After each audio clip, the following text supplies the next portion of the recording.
So for year 8 rates revision, so I thought I'd just go through kind of constructing a bit of a revision sheet with the key ideas here. So if we think through the lessons you've had about rates of reaction, we've had a look at rate and temperature. So we need to think about how temperature affects rates. We've had a look at rate and particle size. So we need to think about that. We've had a look at catalysts. So this was this week's lesson. So some of you might have just done that right now. We've had a look at concentration. And then in doing all of those, we've had a look at how we have measured rates. So we can think about the practical side of some of that as well. And then basically all of this should cover all the key ideas you need to think about. So if we start with temperature then, so when we increase the temperature, we need to think about what happens to the rate of reaction.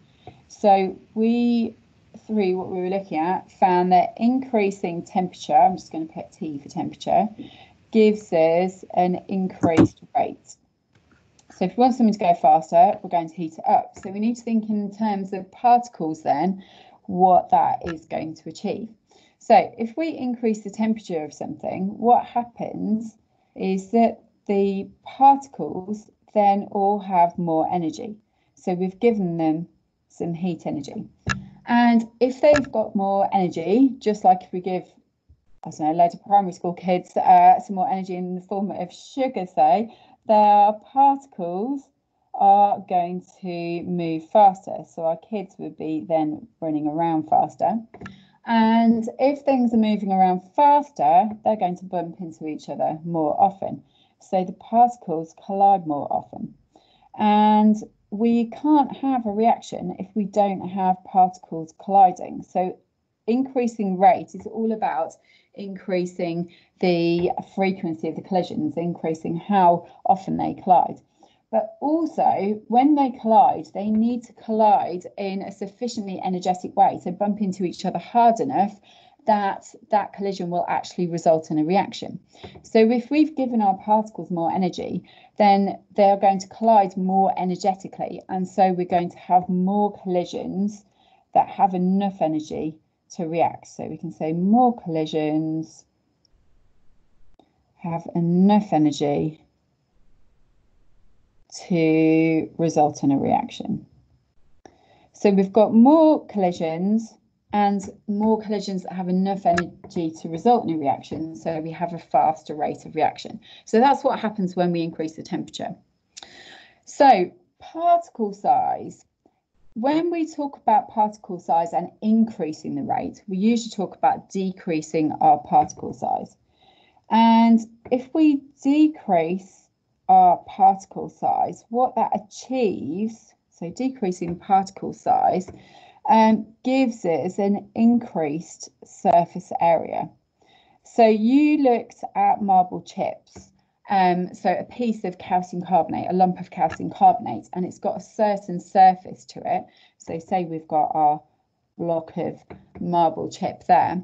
But if that would obviously be 3D if we had it in a perfect cube. If we now go and chop it up, then all these extra lines that I've drawn on, does that kind of work there? Then correspond to increased surface.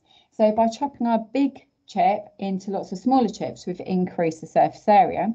If we've increased the surface area, then that means we've got more particles showing on the surface. So we can say more particles on the surface for others to collide with, because our solid isn't going to be moving anywhere, for others to collide with. And so that is going to mean that we are going to have more frequent collisions, or the particles are going to collide more often. And so that means we're going to have more reactions, so an increased rate of reaction. Okay, so increased rate there. All right, so that's all about particle size. Catalysts that you looked at this week.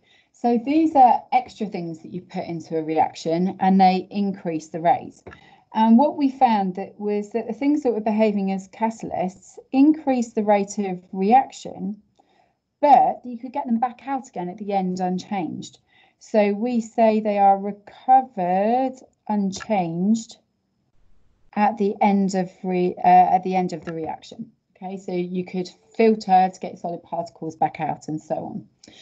And we had a look at the one that changed colour as well to show that it changed colour during the reaction, but it was the same colour again at the end to show that it was regenerated too. Within our catalysts, we also had a look at enzymes, and you look at enzymes in biology, and defining enzymes in chemistry is dead easy because we just call these biological catalysts. Okay, so they're biological materials that behave as catalysts.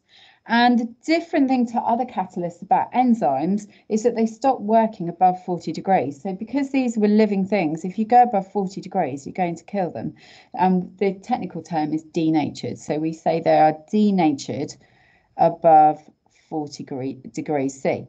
So you'd expect their activity to drop off and they stop catalyzing the reaction at that point. So having a look then at concentration.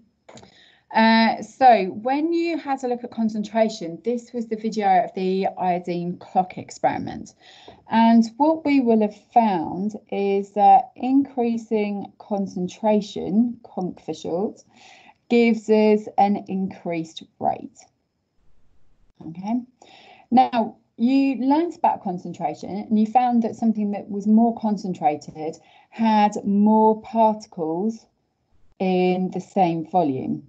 So more particles in the same volume. So you could compare that to taking like orange juice straight out of your bottle of squash. If you poured a glass full of orange juice straight out of your bottle of squash, that has a lot of orange squash in that same volume. If you take another glass and pour a small amount of orange squash and top it up with water to the same volume, you've got a small number of your orange squash particles, and that is the dilute version. So for concentration, when we increase the concentration, we have more particles in the same volume. And because you've got more in the same volume, they're going to bump into each other more often. So imagine your primary school kids and stick two classes in one room. There's going to be far more collisions. Okay, so particles collide more often. And again, it's using those time terms. So more often, not just more often. And so that means we're going to have more reactions in a certain time. And so that means we've got a faster rate of reaction there. So in terms of measuring our rate of reaction, you've looked at three main methods. So altogether, if we're measuring rate of reaction, we need to look at how fast a product's made or how fast a reactant's used up. So we can look at how fast the product is made.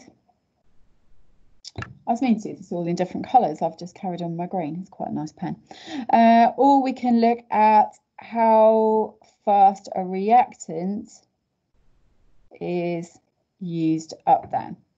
So in the catalyst lesson, because you've just done that, we'll have a look at that first. We had a look at hydrogen peroxide decomposing to form oxygen and water. Oxygen was a gas, and so we looked at the rate of formation of that gas. Now in the catalyst experiment, we were just looking roughly at whether something was better or worse. So we were just estimating by looking at how fast the bubbling was happening. So you could look at the rate of bubbling and just say, oh, one looks faster than the other. And so, for example, that was our hydrogen peroxide reacting to form oxygen and water. So we were looking at the rate of bubbling of oxygen, and we were just saying with, for example, the sulfuric acid, it didn't make any difference. There was pretty much no bubbling, but with the sodium hydroxide or the manganese oxide, there was lots of bubbling, so they formed good catalysts. So just comparing them. But you also use this when you looked at the surface area experiment and the marble chips. And in that experiment, we actually measured the amount of the carbon dioxide being formed. So measured volume of gas produced, And then we looked at a graph. So we measured it at time intervals, and then we plotted a graph, and then we could look at how the rate of gas production changed over the experiment. Okay, so that was with our marble chip experiments. Another one we did was the disappearing cross, and that was when we had a solid product being formed. And so we mixed our two solutions together and then had a cross underneath. And as our solid was produced, the solution became murky. And then at a certain point, you can't see the cross anymore. And so you time how long until that cross disappears. So that was the disappearing cross. So in an experiment like that, you time how long it takes for the cross to disappear, and that's basically timing how long it takes for a certain amount of solid to be produced. And when you do that, you can then repeat changing the conditions. So you might repeat at different concentrations, or you could do it at different temperatures, and then you can compare the rate of reaction. The final one we looked at was the iodine clock experiment, and this was because we produced iodine in the reaction and we had starch there as an indicator which turns blue-black. And so we timed how long it was for that blue-black colour to suddenly appear, and you'll have seen the videos for that where you have different concentrations in different tubes, and then one of them goes really quickly, suddenly blue-black, and then the next one, and then the next one, and so on, depending on the concentrations. So, e.g., the iodine clock experiment. So that one, we timed how long it takes for the solution to turn blue-black. And then we repeat at different concentrations. Different concentrations. I can't talk and write at the same time.